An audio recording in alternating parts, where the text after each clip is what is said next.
বাংলাদেশে নির্বাচন এলেই দিল্লিতে যেন অদৃশ্য এক অস্থিরতা শুরু হয়। সীমান্তের ওপর থেকে কূটনৈতিক তৎপরতা বাড়ে, বিবৃতি আসে, গোপন বৈঠক হয়। প্রশ্ন একটাই, বাংলাদেশের নির্বাচন নিয়ে ভারত এত চিন্তিত কেন? এটা কি শুধুই প্রতিবেশী সুলভ আগ্রহ, নাকি এর পেছনে আছে আরও গভীর কোনো কৌশল?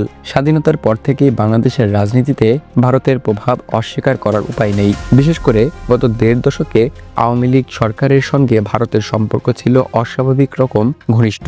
ট্রানজিট, বিদ্যুৎ, বন্দর, নিরাপত্তা সহযোগিতা সবকিছুতেই দিল্লি পেয়েছে সুবিধাজনক অবস্থান। আওয়ামী লীগ ছিল ভারতের জন্য সবথেকে নির্ভরযোগ্য রাজনৈতিক অংশীদার। ভারতের দৃষ্টিতে আওয়ামী লীগ মানেই সীমান্তে স্থিতিশীলতা, উত্তর পূর্ব ভারতের নিরাপত্তা, বিচ্ছিন্নতাবাদ দমনের সহযোগিতা এবং চীন ও পাকিস্তানের প্রভাব ঠেকানোর নিশ্চয়তা। সবথেকে বড় কথা, আওয়ামী লীগ কখনোই ভারতের কৌশলগত স্বার্থের বিরুদ্ধে যায়নি। কিন্তু 2026 সালের নির্বাচন একেবারেই ভিন্ন বাস্তবতা নিয়ে হাজির হচ্ছে। আওয়ামী লীগ এই নির্বাচনে নেই। মূল লড়াই হচ্ছে বিএনপি এবং জামায়াতে ইসলামীর মধ্যে। আর এই দুই দলই অতীতে ভারতের পছন্দের তালিকার বাইরে ছিল। এটাই এখন দিল্লির সবথেকে বড় দুশ্চিন্তা।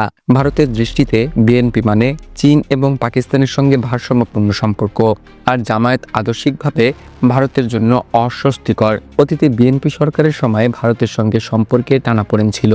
সীমান্ত এবং নিরাপত্তা ইস্যুতে উত্তেজনা দেখা গেছে, আর দিল্লির প্রভাবও ছিল তুলনামূলক কম। এই ইতিহাস ভারত ভুলে যায়নি। বাংলাদেশ শুধু একটি প্রতিবেশী দেশ নয়, এটা বঙ্গোপসাগরের গেটওয়ে, দক্ষিণ এবং দক্ষিণ পূর্ব এশিয়ার সংযোগস্থল। এছাড়া চীনের বেল্ট অ্যান্ড রোড প্রকল্পের গুরুত্বপূর্ণ অংশ।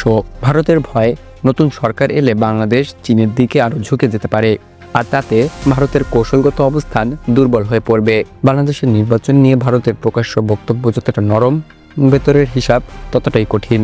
কূটনীতিক মহলে গুঞ্জন, ভারত চায় এমন সরকার যারা দিল্লির স্বার্থে সহযোগী থাকবে। কিন্তু 2026-এর বাস্তবতায় সেই অপশন আর হাতেই নেই। এটাই ভারতের অস্বস্তির মূল কারণ। বিএনপি অথবা জামায়াত ক্ষমতায় এলে পররাষ্ট্র নীতিতে বড় পরিবর্তন আসতে পারে। চীন এবং মধ্যপ্রাচ্যের সঙ্গে সম্পর্ক জোরদার হতে পারে। ভারতের একক প্রভাব কমে যেতে পারে এবং দক্ষিণ এশিয়ার পাওয়ার ব্যালেন্সে বড় ধাক্কা লাগতে পারে। এই সম্ভাবনাই দিল্লিকে সবথেকে বেশি চিন্তায় রেখেছে। এই নির্বাচন শুধু ক্ষমতার লড়াই নয়, এটা আসলে প্রশ্ন, বাংলাদেশ কি আবার নিজের শর্তে চলবে, নাকি আবারও থাকবে বড় শক্তির ছায়ার নিচে? 2026-এর নির্বাচন হতে যাচ্ছে বাংলাদেশের ইতিহাসের সবথেকে কৌশলগত নির্বাচন, ভারতের জন্য সবথেকে অনিশ্চিত মুহূর্ত এবং দক্ষিণ এশিয়ার রাজনীতির জন্য এক সম্ভাব্য টার্নিং পয়েন্ট।